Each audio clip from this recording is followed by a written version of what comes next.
Donc, de retour à notre discussion qui, bien sûr, essaye de, si je peux dire, de suivre les grands aspects de la stratégie égyptienne à l'intérieur et à l'extérieur de l'Égypte. Monsieur Amr, avant cette petite pause, bien sûr, nous avons proposé un reportage sur les messages prononcé par le président égyptien Fattah el-Sisi, justement dans ce forum de financement et de développement international. Donc, à quel point vous trouvez que de tels forums, de telles conférences, de tels rassemblements rendent la communauté internationale, notamment les Européens, de l'importance de s'impliquer dans le processus de développement au sein des pays arabes, au sein des pays africains? Sinon, par exemple, il y aura de vagues d'immigration clandestine et de vagues de terrorisme. Ouais. Déjà, c'est un marquage de points et un marquage dans l'espace du statut actuel de la situation. Donc, ainsi, ils peuvent donner une idée assez complète de la situation actuelle aux institutions et instances internationales de financement, etc. Ouais. Et également pour les autres partenaires dans la stratégie de développement. Et également, ça donne les perspectives. Et ça ouvre les opportunités ou ça les montre pour pour motiver les intentions si jamais une institution ou un pays aimerait bien participer et y participe. Ouais. Mais tout cela continue à rester intègre dans la stratégie de l'Égypte comme on voit dans la stratégie du président parce que tout revient au même. Ce qui est en priorité au niveau de l'Égypte et serait la même priorité au niveau africain, au niveau de chaque individu africain. Le président Sisi, c'est le président de l'Égypte, donc uniquement, il fait cela avec beaucoup de motivation, a priori, et en priorité pour le citoyen égyptien. Parce que toute la lutte et tout le combat qu'on a récemment commencé à mener, et on va le continuer tant qu'il se termine, c'est le développement de l'individu. Ouais. D'ancrer une logique de revalorisation de le citoyen égyptien. Le capital humain. Exactement, et le faire sentir de sa citoyenneté à travers le niveau intellectuel ancré par l'État à travers l'éducation. Les efforts de l'État au niveau de la santé. Tout cela accumule une revalorisation personnelle au niveau psychologique du citoyen égyptien. Et c'est tout le combat qui existe. Et même au niveau du ministère de l'Éducation, c'est ce qu'il dit précisément, le ministre de l'Éducation. Ce qui nous intéresse, c'est l'individu. Comment il peut voir la société où il vit, comment il peut se motiver, travailler, vivre et avoir une vie correcte et qui lui aide à participer dans la vie sociale, dans la vie politique, d'avoir un avis, etc. Ouais. Et ça c'est l'accumulation de tout ça, c'est les bases des droits de l'homme. On ne peut pas... on ne peut pas concentrer, par exemple, sur des questions assez avancées sans avoir la base assez solide. Ouais. Donc, solidifier la base, c'est une priorité. Ouais. Et c'est ce qui a été démontré par l'expérience de ce qui s'est passé à la dernière décennie en Égypte. Ouais. Qu'il faut avoir un individu correct, qui peut choisir par lui-même, non pas être conduit par les autres. Et qui dispose de la potentialité ou les potentialités pour arriver à un bon choix. D'avoir un libre arbitre, de choisir de lui-même et de faire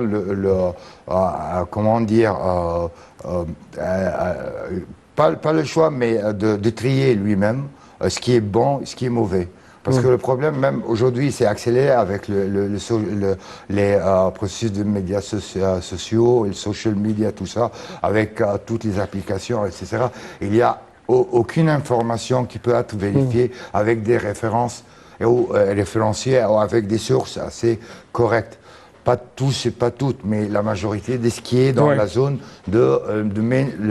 la route principale de l'information pour la population, pour une partie de la population égyptienne, qui malheureusement forme une majorité, une majorité assez considérable. Si on arrive à la socler avec du savoir, avec de l'intelligence, etc., ça va être elle va être énormément forte et c'est le but du président avec tous les instances en fonction. Et puis, bien sûr, pour appliquer un peu plus de stratégie égyptienne au niveau humain, tout d'abord, il y avait une infrastructure tout à fait sophistiquée, de nouvelles agglomérations pour arriver à de telles nouvelles pensée, tendance... Logique de pensée. Oui.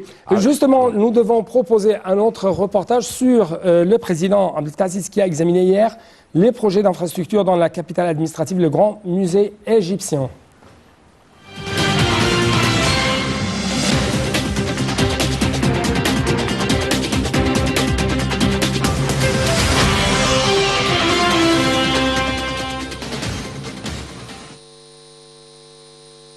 Le président Abdel Fattah el-Sisi a examiné dimanche l'évolution de la mise en œuvre des projets d'infrastructure et des installations en cours de réalisation dans la capitale administrative, ainsi que les derniers développements dans le Grand Musée égyptien. Ceci a eu lieu lors de sa réunion avec le Premier ministre Mostafa Madbouli ainsi que plusieurs ministres et de hauts responsables à l'autorité du génie des forces armées.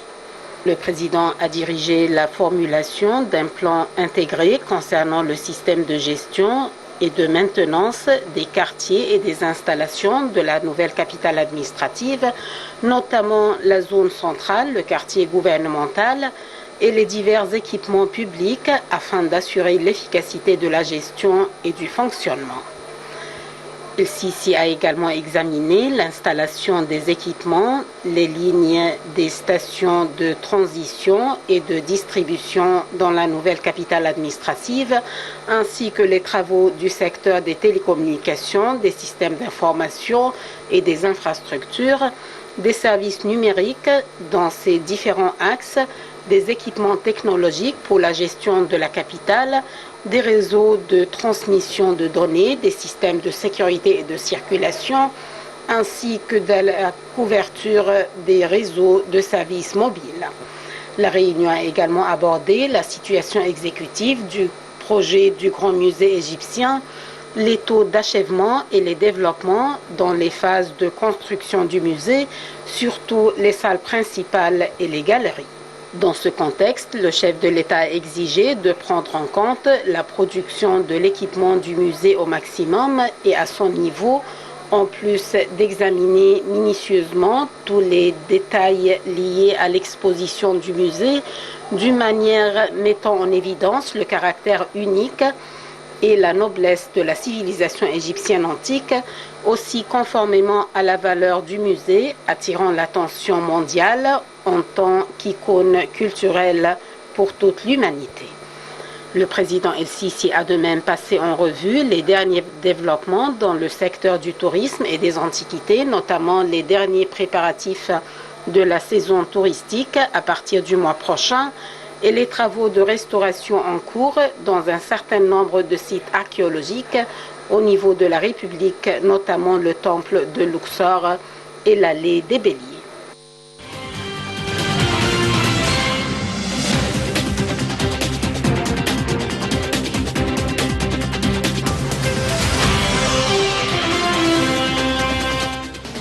Le lancement par le président Abdel Fattah el-Sisi de la stratégie nationale des droits de l'homme le 11 septembre en cours démontre que l'Égypte connaît une nouvelle ère de construction de l'être humain dans la nouvelle République. C'est ce qu'a affirmé la ministre d'État pour l'immigration, les affaires des Égyptiens de l'étranger, Nabila Makram, qui a reçu aujourd'hui une délégation de la Commission nationale des droits de l'homme du Soudan. La direction politique tient aux droits de l'homme en Égypte, c'est ce qu'a ajouté la ministre, qui a passé en revue les efforts déployés en matière de lutte contre l'immigration clandestine. L'État égyptien tient à protéger les droits et les libertés, à renforcer le respect par la législation et les politiques générales en vue d'atteindre les objectifs de développement durable. Madame Makram a passé également en revue les efforts égyptiens déployés par l'État égyptien en faveur des Égyptiens de l'étranger, de la coopération avec le Soudan en matière de l'immigration. La ministre a fait la lumière sur l'initiative présidentielle intitulée « Bateau de sauvetage » destinée à sensibiliser aux dangers de l'immigration clandestine et le projet national Vie décente qui vise à répondre aux besoins des villages les plus défavorisés d'où sortent le plus grand nombre d'émigrés. Donc, de retour à vous, et cette fois-ci, c'est la question, comment vous trouvez cette harmonisation entre la stratégie adoptée par l'État égyptien au niveau de l'infrastructure, au niveau de comment préparer un bon avenir, un meilleur avenir pour les Égyptiens, notamment pour les jeunes, et en même temps, on essaie de lancer et donc créer de plus en plus cette culture des droits de l'homme. Oui, même il l'a diffusé dans les pays autour, soit en Afrique ou soit dans le monde arabe. Donc ça c'est une logique et ça reste intègre avec la logique du président, comme il a constaté dès le départ. On a constaté ça avec le fameux discours lors de la conférence de presse qu'il a eu avec le président Macron, qu'il a mentionné les lacunes dans beaucoup de droits, notamment sociaux, etc., qui empêchent l'individu égyptien ou le citoyen égyptien d'être à l'échelle européenne. Comme ça, il n'y a pas de comparaison possible. Donc, le président essaye d'amener l'échelle de structure en conformité avec les normes internationales, soit européennes, soit américaines, soit asiatiques. Aujourd'hui, l'Asie, on espère l'Afrique dans le futur, dans plusieurs décennies, aura le même sort de l'Asie aujourd'hui. Donc, il insiste à mentionner cela en tant que un but à atteindre le minimum de ce qui est fondamental pour chaque citoyen pour exercer ses droits de citoyen dans sa société. Donc cette logique, elle est entamée avec beaucoup d'enthousiasme en Égypte. On espère, avec les accords et les coopérations avec les pays africains et arabes, d'essayer notamment ceux qui ont les mêmes problèmes que nous, notamment le Soudan et les pays avoisinants, parlons pas des pays instables politiquement et militairement, etc., mais cette logique devrait empêcher ceux qui veulent immigrer et qui veulent quitter ce continent aujourd'hui à repenser leur avenir, l'avenir de leurs enfants, de leur congéniture, de leurs petits-enfants. On trouve que l'Égypte, l'État égyptien se trouve dans une course contre la montre pour stabiliser, sa population et pour donner un peu plus d'espoir. Pour rester chez eux. Oui, ici permettez-moi de vous montrer par exemple une autre scène. Cette fois-ci, le Premier ministre Dr Moussa Madbouli a mené ce lundi 13 septembre une tournée d'inspection de nombre de projets d'initiative présidentielle Vie décente dans le gouvernorat de Khalioubéa. Cette tournée s'inscrit dans le cadre du suivi de la mise en œuvre de projets de développement de la campagne égyptienne de manière à améliorer l'efficacité des services dispensés aux citoyens dans les divers secteurs. Bien sûr, le Premier ministre a souligné l'importance de respecter les calendriers de mise en service de ces projets. Il a confirmé que le gouvernement se soucie de suivre la mise en œuvre des projets d'initiative Vie décente pour barrer tout obstacle aux défis auxquels ces derniers font face, et ce, conformément aux consignes du président Al-Sisi. Donc, sur le terrain, on essaye d'appliquer toute cette stratégie, Exactement, mais également avec une efficacité dans l'exécution. Donc, on n'essaye pas de faire comme c'était le cas dans des années passées où le peuple égyptien a souffert de cela, que tout sur le papier est correct, mais au niveau de... La pratique, ce qui compte, c'est la pratique. Oui. Exactement, c'est ce qui compte avec tous les efforts déployés par le gouvernement. Donc, on essaye de mettre toujours un plafond et à l'atteindre, puis aller à l'étape suivante. Par exemple, je pense, je ne sais, j'ai pas d'informations, mais actuellement, l'Égypte essaye de préparer très rapidement la saison touristique arrivante pour Luxor et Assouan, etc. Et en même temps accélérer le travail dans le grand musée égyptien ou le nouveau. Mais cela a causé, par exemple, quelques lacunes au niveau des autres musées qui sont en fonction. Ça, c'est juste temporel. Le moment où on terminera et on inaugurera là ce qui est en travail, ce serait un retour rapide pour reprendre tout ce qui était en attente. Oui, mais justement, donc il y a une logique de travail, d'exécution, de passer en avant, de ne pas d'examiner qu'est-ce que se passe sur le terrain. Oui, les choses qui sont à faire, ils doivent être faites. Puis, plus tard, les petites considérations, etc., et les logiques de débat politique, tout ce qui est débattable, qui pourrait être comme cela, selon ce qu'ils veulent, et c'est dépendant de... qui peut prendre plus de temps, il ne faut pas bloquer puis le résoudre, mais aller en avant, faire ce qu'il y a à exécuter et à faire, puis remettre cela plus tard. Et comme la même logique des désaccords d'Oslo, mais ça a pris 28 ans. Et ça continue. Monsieur Amr, on pourrait arriver à un autre point très rapidement. On adopte heureusement l'inverse de cette stratégie. Il y a toujours sur ce qu'on appelle une replanification de l'économie égyptienne, des villes égyptiennes. Donc marquer un point pour reprendre, pour voir où nous sommes. Ça, c'est comment dire, c'est le signe de quelqu'un qui travaille, qui travaille vraiment. Et ce qui rassure la population égyptienne de l'ensemble. Et ça même mène à l'empêchement, à une immigration à l'intérieur de l'Égypte, une immigration de la campagne vers les grandes villes et qui représentent deux poumons économiques. La communication actuellement. Actuellement, ce qui va être fait dans les mois à venir, c'est un travail de communication, d'information sur les offres de travail dans les agglomérations ou les gouvernorats ou les villes nouvelles qui sont en construction pour essayer de trouver des emplois durables et donc ici permettez-moi de vous présenter un autre caractère de cette replanification de l'économie égyptienne, notamment le capital humain.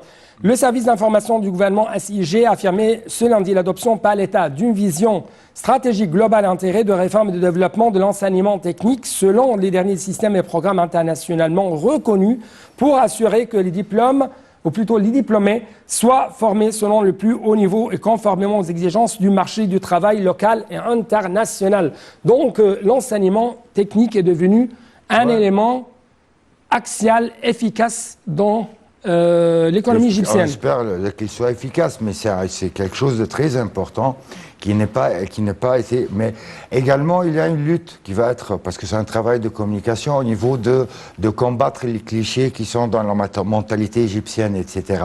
Donc le travail technique, c'est pas quelque chose de mauvais. On a vu l'industrialisation allemande très avancée, très incomparable dans le monde avec, par exemple, les constructeurs d'automobiles qu'ils ont, Volkswagen, BMW, etc. C'est des gens qui ont travaillé en se basant avec l'éducation technique, avec le travail technique. Aujourd'hui, la stratégie et la logique de l'État, c'est qu'on essaye en même temps de créer une véritable industrialisation égyptienne. Donc on commence à construire, non rassembler, mais construire des voitures à la sauce du 22e siècle, donc électrique, soit avec des technologies autres que l'essence, ce soit égyptien à 100%. Donc il y a une logique de faire partager les motivations des jeunes étudiants au lieu de se diriger vers un bac classique, de se diriger également vers un bac technique. Et après, et qui est convenu aux exigences du marché, que ce soit mondial mais l'essentiel, c'est local. de créer le rêve égyptien pour chaque individu, pour chaque ouvrier qui va travailler, qui pourrait, après, avec son salaire, vous avez une profession, donc à travers, par exemple, des petites et moyennes entreprises, vous allez par exemple avoir votre petit projet vie des centres, bien sûr. Très très rapidement, parce que je suis toujours dans une course contre la montre. Le ministre égyptien des Finances, Mohamed Mouayed, a dit: nous tenons à créer le climat propice pour stimuler les investissements de façon à attirer des partenaires internationaux de développement pour œuvrer dans les divers domaines. Mouayed a tenu ses propos lors d'une rencontre avec le président exécutif de la Société internationale islamique de financement du commerce. Selon lui, le gouvernement tient à ouvrir des perspectives au secteur privé, local et étranger pour relancer le processus de développement économique. Permettez-moi de vous poser cette question en relation avec ce qu'on a diffusé il y a quelques instants. Si l'Égypte dispose une main d'œuvre bien qualifiée, donc ça va attirer de plus en plus les investisseurs étrangers, mais aussi les grandes institutions de financement.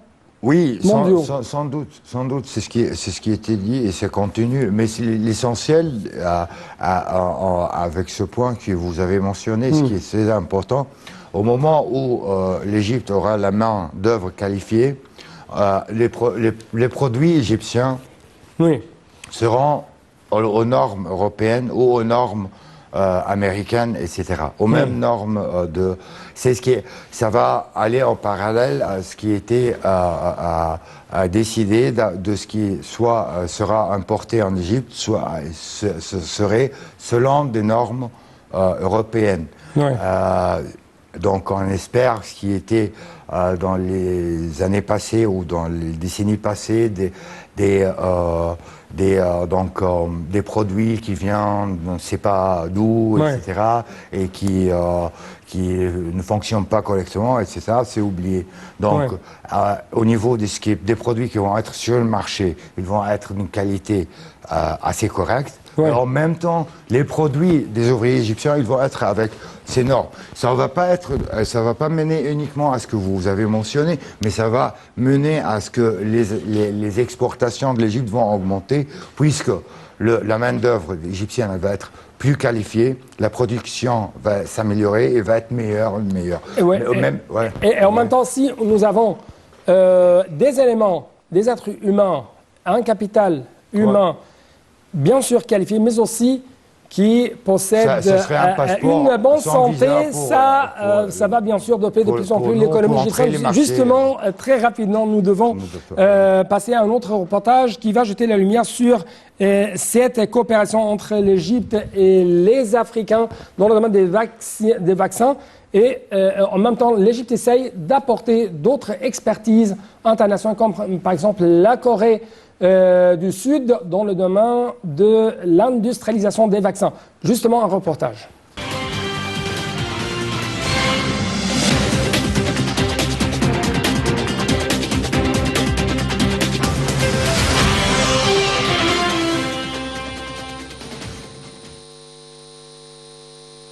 L'Égypte aspire à lancer une ligne de production dans les usines de l'entreprise Vaxera du vaccin Moderna, a affirmé la ministre de la Santé et de la Population, Haile Zaid, lors de son entretien via visioconférence avec les représentants de la société américaine Moderna de la coopération pour assurer les vaccins contre le coronavirus.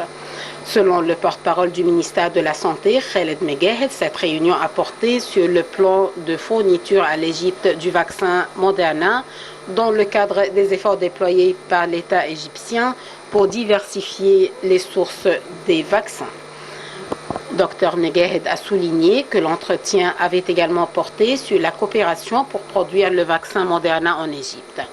L'usine de l'entreprise Vaxera, dans la ville du 6 octobre, a été équipée pour assurer les vaccins aux pays africains et aux différents pays du monde en coopération avec les entreprises mondiales, a expliqué le porte-parole du ministère. Précisons que la capacité de production de l'usine atteint 3 millions de doses par jour. Et parallèlement, la ministre de la Santé s'était entretenue avec le vice-président du Centre africain pour le contrôle et la prévention des maladies, Ahmad Ogwel Ouma, des moyens de coopérer pour assurer les vaccins contre le coronavirus aux pays africains et y soutenir les systèmes de santé. La ministre a souhaité la bienvenue à M. Ouma et à la délégation de l'accompagnant venue en Égypte pour inspecter les usines de la holding de produits biologiques et de vaccins Vaxera, ainsi que le Centre égyptien de contrôle et de prévention des maladies, le CDC. Les deux responsables ont discuté de la stratégie de l'Égypte de fabriquer des vaccins et de leur exportation vers les pays africains dans la période à venir. Madame Zeid a affirmé la disposition de l'Égypte à fournir des vaccins à ses frères africains et d'atteindre une autosuffisance en la matière, conformément aux directives du président Abdel Fattah el-Sisi.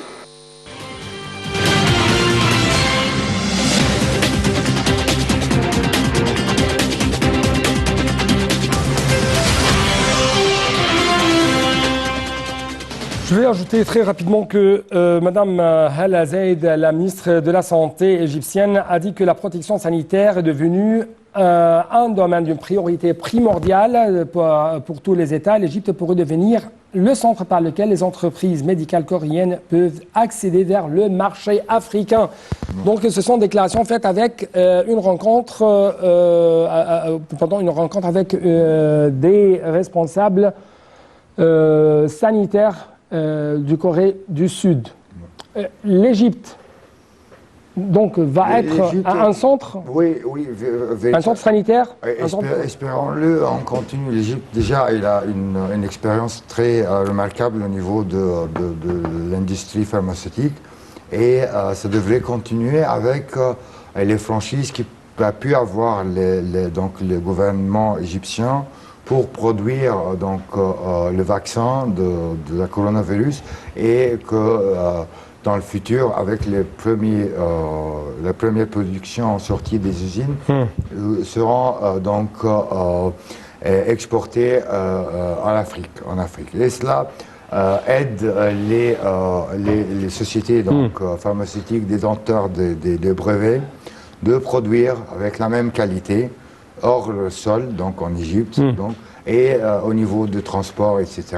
Et au niveau et également, et on va le voir, c'est un défi pour l'ouvrier égyptien. Oui, et l'Égypte essaie de jouer même un rôle efficace dans une redistribution, une redistribution égale des vaccins sur le monde, notamment au niveau africain. Oui, et ainsi elle présente à l'humanité pas un cadeau, mais quelque chose de bien. Elle résout un problème au niveau de l'humanité entière, parce que la plupart de ces compagnies, ils ont un retard dans leur livraison pour les autres pays, parce que il y a des pays. Et il y a une justice dans ce domaine. Il y a une injustice plutôt, une injustice dans ce domaine de la distribution des vaccins. Oui, bien sûr, parce que actuellement, donc, il faut couvrir l'ensemble de l'humanité, et donc ça reste à échelle variable. C'est pas, il y a comme beaucoup de choses, c'est asymétrique. Monsieur Amr, je te fatigué beaucoup par mes questions, je sais, mais merci beaucoup pour être aujourd'hui au studio de l'ALTV International pour commenter tous les éléments, les aspects de différentes stratégies, de différentes initiatives égyptiennes adoptées, que ce soit à l'intérieur ou à l'extérieur de l'Égypte. Merci beaucoup, encore une fois. Donc c'était tout pour cette édition et à la prochaine. Au revoir.